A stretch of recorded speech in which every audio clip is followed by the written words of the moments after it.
Revista Justiça. Entrevista. Quando o Supremo Tribunal Federal precisa decidir questões que envolvem direitos fundamentais, políticas públicas e temas cada vez mais complexos, uma pergunta ganha importância. Basta interpretar a Constituição ou é preciso também conhecer profundamente a realidade sobre a qual aquela decisão vai produzir os efeitos? Essa é uma das questões enfrentadas pelo advogado e doutor em Direito Constitucional Guilherme Veiga, autor do livro Jurisdição Constitucional Dialógica, que será lançado nesta quarta-feira aqui no Supremo Tribunal Federal a partir das 18h30. Doutor Guilherme, muito obrigado por estar conosco aqui na Rádio Justiça nessa data tão importante. Bom dia. Bom dia, Sérgio. É sempre um prazer estar aqui. Bom dia aos seus ouvintes e aos telespectadores que estão acompanhando também pela transmissão da TV Justiça. Com certeza, doutor. Vamos falar sobre o ponto de partida, como surgiu esta ideia, de onde surgiu esse start, essa necessidade de tratar desse tema.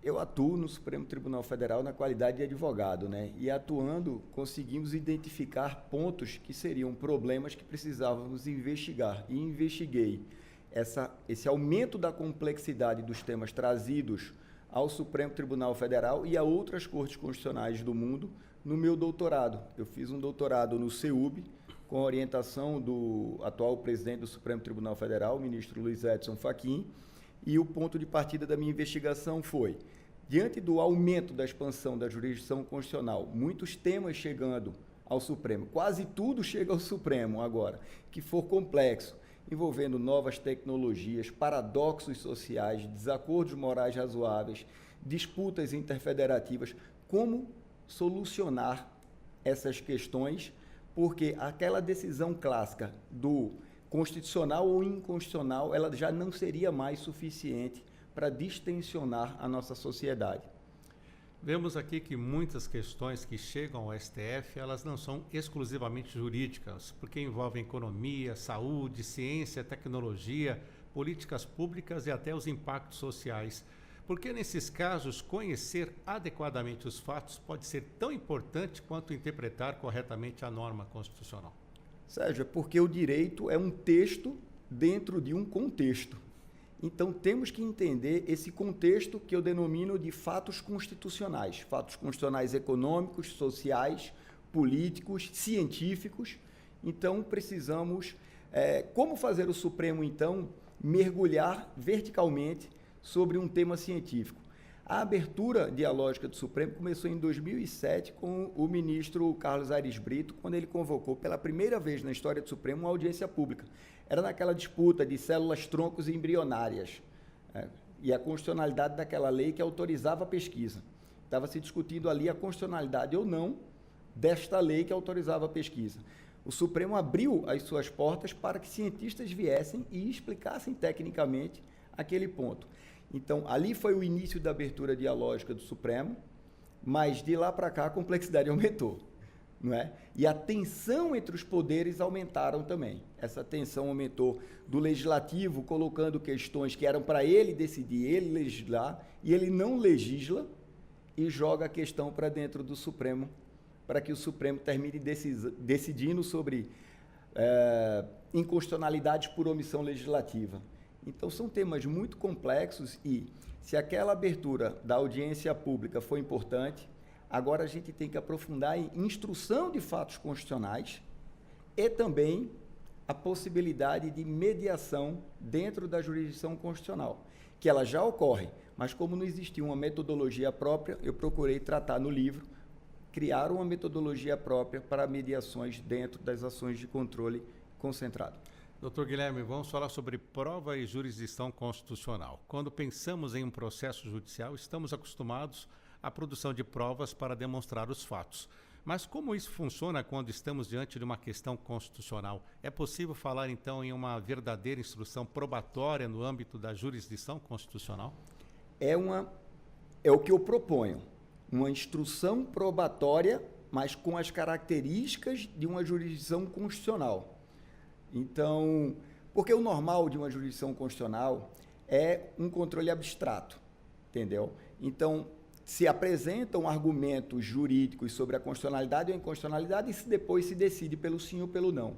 Eu entendo que hoje tem que se fazer uma verticalização, fazendo uma instrução probatória, inclusive com perícias na jurisdição constitucional. Vou dar um exemplo simples. A questão do marco regulatório dos indígenas. Se puder fazer uma instrução processual para identificar quais são os gargalos dentro das demarcações de terras indígenas e o que atrasa tanto esse processo, para que a partir daí tenhamos um conhecimento científico construído dentro da Suprema Corte, para que esse mecanismo se destrave mais rápido, é um passo importante que auxiliará, inclusive, na própria decisão sobre a constitucionalidade da norma. No livro também o que o senhor fala sobre o papel do amicus curiae. O senhor falou das audiências públicas em que tivemos as participações de especialistas, principalmente cientistas, para falar de células-troncos. Mas o papel do amicus curiae? O papel do amicus curiae é o papel do amigo da corte, que começou como amigo da corte e depois houve uma alteração de sua natureza jurídica. O que é que passou-se a existir? Amigo das partes, ou amigo dos representantes legitimados para as ações de controle concentrado e constitucionalidade. Sempre que existe uma norma que está sendo debatida em sua constitucionalidade que envolve banco, vem a FEBRABAN. A FEBRABAN, ela é amiga da corte ou ela é amiga do banco? Então, houve uma mutação da característica do que seria o amigo da corte. Então, eu delimito essa questão para demonstrar que os amigos da corte passaram a ser amigos dos legitimados das ações de controle concentrado, mas colocando para eles também uma carga de responsabilidade muito grande de fazer a representação adequada dos interesses que estão em litígio. Então, quando eles demonstram isso, e isso é posto num contraditório efetivo sobre as teses que estão sendo confrontadas, isso aumenta a capacidade do conhecimento produzido na jurisdição constitucional e melhora potencialmente o tipo de decisão que poderá sair. Então precisamos ter mais critérios para que possamos ter a presença dos amigos da corte? Precisamos ter um critério muito importante e ainda pouco debatido. É o controle sobre a representação adequada das pessoas que estarão sendo atingidas por aquela decisão. Quem vem na condição de representante de uma classe precisa antes demonstrar que tem capacidade técnica e científica de assumir os melhores argumentos que representarão aquela classe social. Essa é uma questão que precisa ser muito debatida, especialmente nas questões ligadas aos processos estruturais que tramitam no Supremo Tribunal Federal. Há uma preocupação recorrente quando se fala em ampliar o diálogo institucional. A ideia de que o tribunal poderia perder autoridade. Porque no seu livro, dialogar mais não significa necessariamente decidir menos ou abrir mão da função constitucional do Supremo. Há uma confusão muito grande ainda de uma comunidade que ainda não mergulhou verticalmente sobre as mediações do Supremo, porque acreditam que o Supremo não poderia fazer mediação nas ações de controle concentrado e constitucionalidade, porque a gente não pode fazer mediação sobre a constitucionalidade. Eu não posso fazer um acordo para dizer que uma norma é constitucional ou inconstitucional. Esse é um papel do Supremo de julgar. Então, quando se fala em mediação na jurisdição constitucional, não se está falando sobre mediar sobre constitucionalidade. Está se tratando sobre mediar como implementar políticas públicas ou implementar sistemas de transição. Vamos supor que o Supremo decida pela inconstitucionalidade de uma norma que determinava a entrega de merenda escolar. Ok, é inconstitucional, tem que parar. Mas pode parar no dia seguinte? Não, porque as crianças vão morrer de fome no colégio. Então, existe um sistema de transição entre a declaração da inconstitucionalidade e os efeitos daquela decisão. Esse ponto específico sobre essa transição para uma nova normativa é que pode ser mediado. Falando ainda em mediações, eu já dei um exemplo aqui, mas em que situações uma solução construída por meio desse diálogo institucional pode ser mais adequada do que uma decisão judicial imediatamente imposta pela Corte? O senhor já deu o exemplo da merenda escolar. Temos outro exemplo? Temos vários outros exemplos. Por exemplo, quando o Supremo tratou, no termo 1234, sobre a solidariedade na entrega de medicamentos para a população, a solidariedade envolvia município, Estado e União. Pode demandar contra os três, como fica a política pública e a distribuição, inclusive orçamentária, para que não gere a possibilidade de dois entes entregando o mesmo remédio para a mesma pessoa. Então, essa mediação para criar uma estrutura por trás para a execução daquela própria decisão constitucional é importante.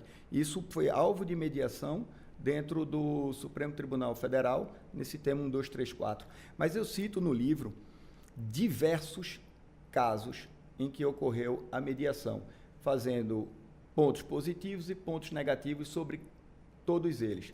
E aí divido entre a ação direta de inconstitucionalidade, suspensão de liminares, as ações cíveis originárias, e nas ações cíveis originárias, como a Corte funciona como tribunal, a amplitude do que pode ser mediado é muito maior, então eu vou descrevendo os casos que já ocorreram para, ao final da obra, criar uma metodologia explicando o que pode e o que não pode e como se desenvolve essas mediações.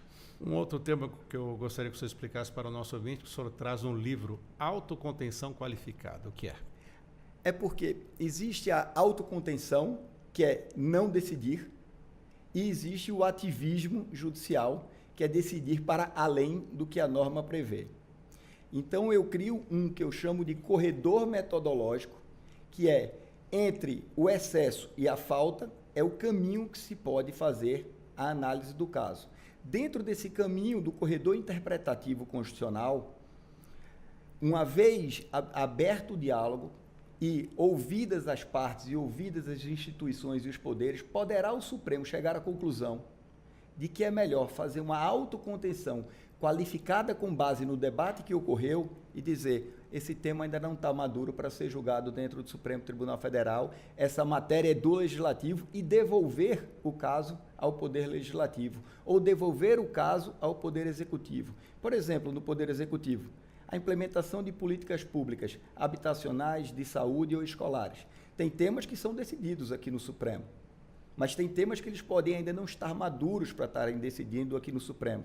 Então, depois de um diálogo com todos os poderes, o Supremo poderá, inclusive, fazer essa autocontenção qualificada, decidindo não decidir. Para aproximarmos essa discussão de quem está nos ouvindo e nos assistindo pela TV Justiça e também ouvindo pela Rádio Justiça e não necessariamente acompanha o direito constitucional, por que uma pessoa comum deveria se importar com a maneira como o Supremo coleta informações, ouve especialistas e até constrói as suas decisões? E o que isso muda na vida do cidadão? Para o cidadão leigo entender é que ele será impactado por uma decisão do Supremo, queira ou não queira. Então, vivemos dentro de uma sociedade e o Supremo, ao decidir, cria um precedente vinculante e ele precisa ser aplicado dentro das normas de conduta social. Então, uma pessoa leiga participa do Supremo ou deve ter a curiosidade de entender a formulação das decisões, porque ela, querendo ou não, será impactada por aquela decisão, seja quando envolver políticas públicas, seja quando envolver paradoxos sociais, seja quando envolver questões científicas que são julgadas no Supremo. Por exemplo, o caso Uber, que está agora para ser julgado de aplicativos, vai impactar ou não toda a sociedade? Irá impactar. Então, é por isso que a sociedade tem que estar próxima do Supremo e participando das decisões da Suprema Corte. Se eu falo do Uber, eu já lembro da escala 6x1, que deve parar por aqui também, né? Caso seja aprovada no Congresso. Eu não tenho a menor dúvida de que irá parar por aqui, até porque a expansão da jurisdição constitucional, ela decorre tanto da nossa Constituição ser muito ampla, quanto da quantidade de pessoas legitimadas que podem entrar com as ações diretas de constitucionalidade ou inconstitucionalidade. Então, eu também aposto nisso, que a escala 6x1, uma vez regulamentada, passará por aqui depois. E ainda dá tempo de falarmos de uma questão central do livro, legitimidade. Como é que o senhor trata dessa legitimidade do Supremo? O Supremo não deve ser mais o oráculo isolado do poder da decisão. O Supremo ganhou democracia quando abriu, em 2007, as suas portas para que cientistas falassem sobre célula-tronco. Imagine o Supremo ter uma legitimidade de que, ao decidir, conseguiu demonstrar metodologicamente o caminho que ele seguiu até aquela decisão. Um exemplo claro para ficar mais simples. Vamos supor que decida uma questão tributária. E aí decide por uma inconstitucionalidade de uma questão tributária. Isso irá afetar. E o Supremo, então, decide fazer a modulação dos efeitos, que é o impacto daquela decisão, a partir de quando vai valer. Se nessa discussão sobre modulação de efeitos ele chama economistas para debater e os economistas trazerem os cenários metodológicos econômicos para um contraditório efetivo, e depois dessa contradição e desse debate é que o Supremo decide sobre quando começa a modulação, o Supremo conseguirá demonstrar para a sociedade que a modulação foi baseada em termos científicos, econômicos e metodologicamente comprovados. E para a contribuição acadêmica, doutor Guilherme, o que o senhor gostaria que os acadêmicos, os pesquisadores, estudantes, advogados e até integrantes das instituições públicas encontrassem de mais relevante nessa proposta sua? O livro ele não se presta só apenas a ser citado ou a ganhar prêmio. Um livro se presta a ser útil. E ele será útil na medida em que ele poderá ser utilizado no cotidiano dos advogados, dos magistrados e das instituições. Eu espero que, se alguma das ideias dessa obra despertarem novas linhas de pesquisa ou forem úteis para que haja um amadurecimento prévio das questões constitucionais antes de sua decisão, essa obra terá, então, tido o objeto que eu espero. E como foi receber o prefácio do ministro Edson Fachin? É sempre uma responsabilidade muito grande ser orientado, receber o prefácio e ainda ter o Supremo Tribunal Federal abrindo a sua porta para o lançamento da minha obra na biblioteca hoje à noite. É uma chancela de que houve uma pesquisa verticalizada, estruturada e metodologicamente comprovada. Ainda para finalizarmos, na verdade, qual a mensagem final que o senhor deixa sobre este livro para o que o nosso ouvinte também tenha interesse, o nosso espectador possa ter interesse em comprar esse livro? Esse livro busca, ao fim, distensionar a nossa sociedade polarizada, explicando que, quando estivermos dispostos a nos abrirmos para o diálogo entre os poderes e entre as instituições, sem polarização, poderemos juntos construir um caminho melhor para a nossa democracia. Então, você ouvinte, você também espectador, é o convidado para acompanhar o lançamento desse livro, Jurisdição Constitucional Dialógica, Legitimidade, Procedimento e Produção de Conhecimento no Supremo Tribunal Federal, livro que tem o prefácio do ministro Luiz Edson Fachin, e nós conversamos aqui com o autor do livro, o doutor Guilherme Veiga, lançamento hoje a partir das 18h30 na Biblioteca do Supremo Tribunal Federal. Doutor Guilherme, muito obrigado por estar aqui mais uma vez e até a próxima. Muito obrigado, Sérgio, e um abraço a todos os ouvintes e telespectadores da TV Justiça. Agora